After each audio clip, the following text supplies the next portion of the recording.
Returning home always felt like stepping back into a grayscale photograph.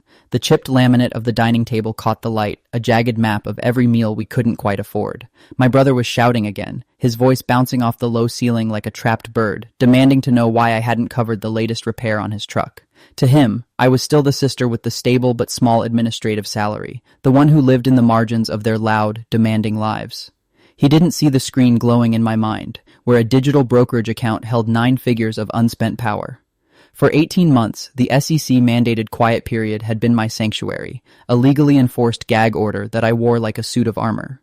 I had watched the IPO from a distance, tracking the 10K filing that finally cemented my transition from a founding employee with a vesting schedule to a woman with more liquid assets than this entire zip code.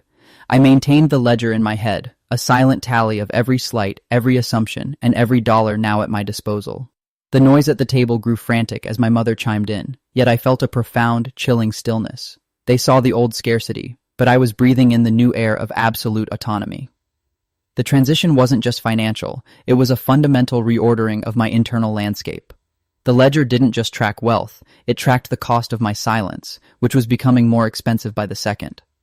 I smiled at my brother, a thin, controlled movement of my lips, and reached for the water pitcher. He interpreted my compliance as weakness, but I was simply waiting for the ink to dry on a life they could never touch. While they were already mentally spending the interest, I was measuring the thickness of the walls I needed to build. My family saw this moment as a simple payday, a lottery win meant to be liquidated into luxury SUVs and overdue vacations. Yet I was moving in the opposite direction. I wasn't looking for a bigger house. I was building the architecture of the invisible. It started with the quiet formation of a private family office, a legal entity designed to distance my pulse from my portfolio. While they waited for a check, I was busy notarizing the documents for an irrevocable trust. This wasn't just a bank account, it was a vault with a time delay lock and a heavy iron door. I spent weeks in a glass-walled office downtown, navigating the necessary friction of tax-advantaged gifting limits and the cold reality of state-specific statutes. It was tedious, deliberate work that required more patience than my siblings could ever muster. They expected a wire transfer by Friday, but the law moves at the speed of ink on parchment and government processing times. I hired a third-party trustee, a man named Miller, who possessed the emotional range of a granite slab, specifically to act as the buffer I knew I couldn't be. When the calls for emergency loans inevitably started, they wouldn't reach my cell phone. They would hit Miller's mahogany desk and die in his inbox. The centerpiece of this entire structure, however, was a single page tucked into the back of the leather-bound binder. Section 7. This clause was the ghost in the machine, a set of behavioral and financial benchmarks that governed every future distribution with absolute finality. To them, it was just another paragraph of legalese, but to me, it was the ultimate filter. Section 7 didn't just manage money, it managed character. It dictated that access was earned through transparency, not through bloodlines or manipulative guilt trips. If they wanted the fruit, they would have to learn to tend the orchard according to my rules, not their whims. The physical artifacts of this new reality arrived in a heavy courier envelope, blue-backed pages, raised seals, and the clinical smell of fresh toner. It felt like armor. I watched my brother leave another voicemail about a startup idea, yet I remained silent. My sister posted a photo of a designer bag she couldn't afford yet, oblivious to the fact that her access to my world had just been signed away to a man she'd never met. The friction of the legal process, the mandatory 3-day waiting periods, and the filing fees gave me the clarity I needed to stop being a daughter and start being a founder. The trap was set, though they'd call it a gift. Everything was finally in place, but the most difficult conversation was still waiting for me at the end of the week. Have you ever had to build a boundary that felt like a fortress just to survive your own family? Julian's voice on the other end of the line was a jagged contrast to the silence I had spent years cultivating. He didn't ask how I was. He asked for $200,000 to save his venture, a boutique wellness retreat that was hemorrhaging cash faster than a severed artery. He spoke loudly in the language of manifestos and market disruptions, his tone frantic with the kind of entitlement that only grows in the soil of desperation. I sat at my desk, the mahogany surface cool under my palms, while I opened the digital ledger that had become my true north. To Julian, money was a magic wand that could fix poor planning. To me, it was a resource that required a 30-day liquidity cooling-off period and a stomach for audited balance sheets. I meticulously scrutinized the comprehensive 3-year P&L statement, a chaotic mess of optimistic projections and unpaid vendor invoices that screamed incompetence. Yet, as he rambled about synergy and brand identity, I caught the tremor in his breath, a ghost of the boy who had watched our parents lose everything in the 2008 crash. He wasn't just greedy, he was terrified of being invisible again, fueled by a lifetime of systemic struggle that had taught him to grab for the shiny things before they vanished. I understood that fear, but I refused to let it become my debt. His reactive greed met my calculated discipline, and the friction was absolute. I told him I wouldn't be signing the wire transfer. I cited the 4 consecutive quarters of negative growth and the lack of a viable exit strategy, my voice remaining as flat as the horizon. He called me cold and heartless, but I was simply being accurate. The black and white ledger didn't lie, even if my brother did. I watched the cursor blink on the screen, a tiny heartbeat in a sea of red ink. The friction of his entitlement was a heat I could feel through the receiver, yet my pulse remained steady. I knew that funding this sinking ship wouldn't save him. It would only pull me under the waves he had made. True support isn't a blank check. It's the courage to say no when the numbers don't add up. We remained locked in that silence for a moment.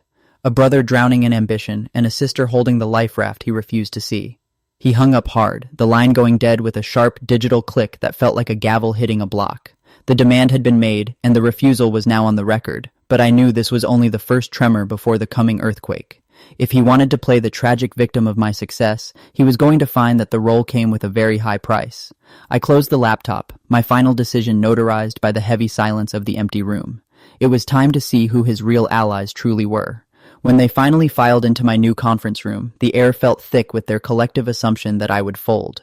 My brother threw his keys onto the glass table, the metallic clatter echoing against the floor-to-ceiling windows overlooking a city they didn't realize I now partially owned. My mother sat stiffly, her designer handbag clutched like a shield. They expected a negotiation, perhaps even a tearful apology. Instead, they found me sitting behind a desk devoid of family photos, occupied only by a single navy blue trust binder. They began with the usual noise, claims of birthrights and loud, frantic demands for the immediate release of quarterly dividends.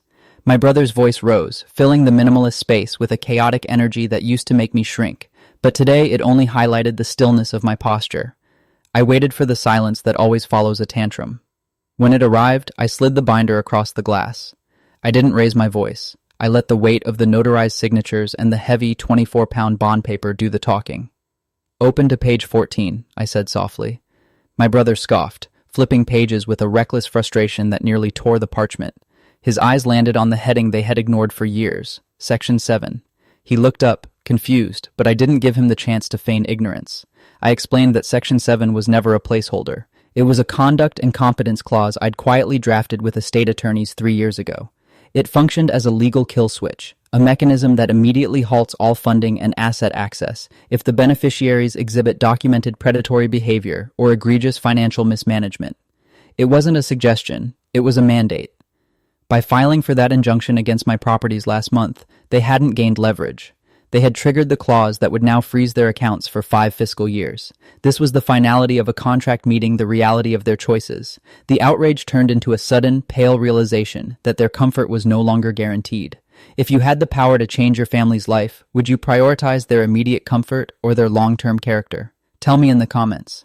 Watching the color drain from their faces, I realized that true power isn't in the shouting, but in the precision of the fine print. They had come for a fight, yet I had already finished the war. The room was finally quiet, but the real work of their reckoning was just beginning. I stood up, smoothing my blazer and motioning toward the exit as if we were simply concluding an ordinary afternoon audit. It was time to walk away.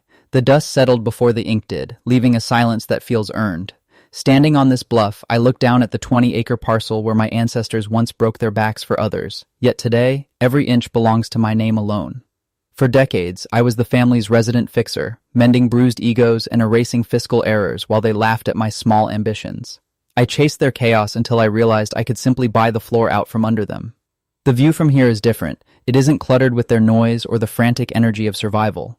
Instead, it's quiet, composed, and structurally sound. I am no longer repairing crumbling foundations. I am the legacy architect designing new ones. My hands, once calloused from cleaning their wreckage, now hold the heavy weight of notarized land deeds and trust documents ensuring this sovereignty lasts for generations. Transitioning from the person who keeps things together to the one who builds things that endure was the hardest pivot I ever made, yet it was the only way to find lasting peace. If you are tired of being the silent engine for those who don't see your worth, join the circle of those building in silence. Subscribe for more strategic narratives. They expected me to find a seat at their table, but I knew that the table was rotten. It was time to stop fixing and start owning. The first billionaire in this family didn't just find gold, she built the vault.